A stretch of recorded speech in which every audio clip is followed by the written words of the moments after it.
حضرت ابراہیم علیہ السلام کی عادت تھی کہ مہمان کے بغیر کھانا نہیں کھاتے تھے، اور جو کھانا مہمان کے ساتھ کھایا جائے اس کا حساب بھی نہیں ہوگا۔ ساری زندگی یہ ان کا معمول رہا ہے۔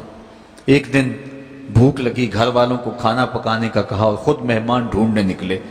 ایک شخص کو جو کہ بوڑھا تھا لے آئے، دسترخوان پہ بٹھایا۔ کھانا جب لگ گیا تو اس کو کہا اللہ کا نام لے کے شروع کرو۔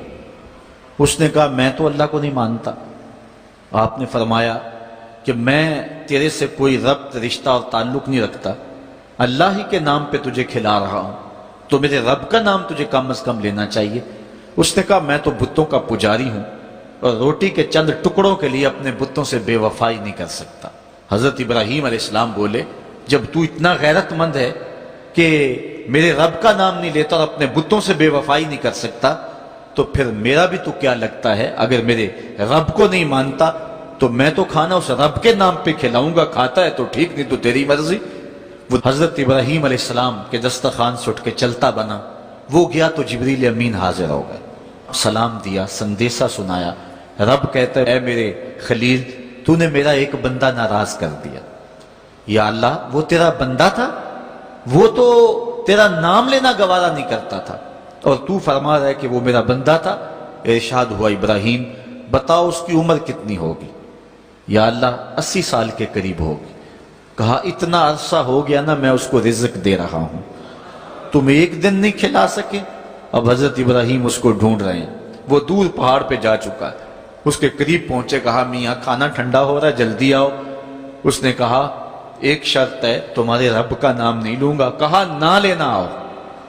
تو کہنے لگا لہجے میں اتنا گداز، اتنی نرمی کیسے آ گئی؟ تم تو کہتے تھے رب کے نام کے علاوہ کھلاؤں گا نہیں۔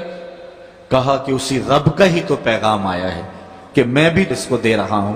اس نے کہا اگر تیرا رب اتنا اچھا ہے تو کھانا بعد میں کھائیں گے، پہلے اس کا غلام بنا لے مجھ کو۔ تو وہ رب ہے سب کا، ہمارا حق ہے کہ ہم اس کی پوجا کریں۔ تو اللہ تعالیٰ جل شانہ نے ارشاد فرمایا یا ایھا الناس اعبدوا ربکم، اپنے رب کی عبادت کرو۔ ایک تو وہ تمہارا رب ہے، اور پھر الذی خلقکم، اس نے تمہیں پیدا بھی کیا۔ توجہ چاہوں گا، کتنی شان ہے کہ اس نے تخلیق بھی کیا اور پھر اس نے تمہاری تربیت بھی کی۔ جو تخلیق بھی کرے اور تمہاری تربیت بھی کرے، کیا اس کا حق نہیں ہے کہ اس کے حضور سجدہ ریزیاں کی جائیں؟ ساری زندگی انسان ماں کی خدمت کرتا رہے تو بتاؤ ماں کی خدمتوں کا بدلہ دے سکتا ہے؟ ماں کے پیار کا صلہ دے سکتا ہے؟ تو انسان جتنی مرضی خدمت کر کے ماں باپ کو راضی کرنے کی کوشش کرے وہ تو راضی ہوتے ہیں، بلکہ نالائق اولاد کے لیے ماں باپ کی دعائیں اور زیادہ ہوتی ہیں۔ تو انسان ان کی خدمت کا حق نہیں دے سکتا۔ ماں باپ کے اتنے حق کیوں ہیں؟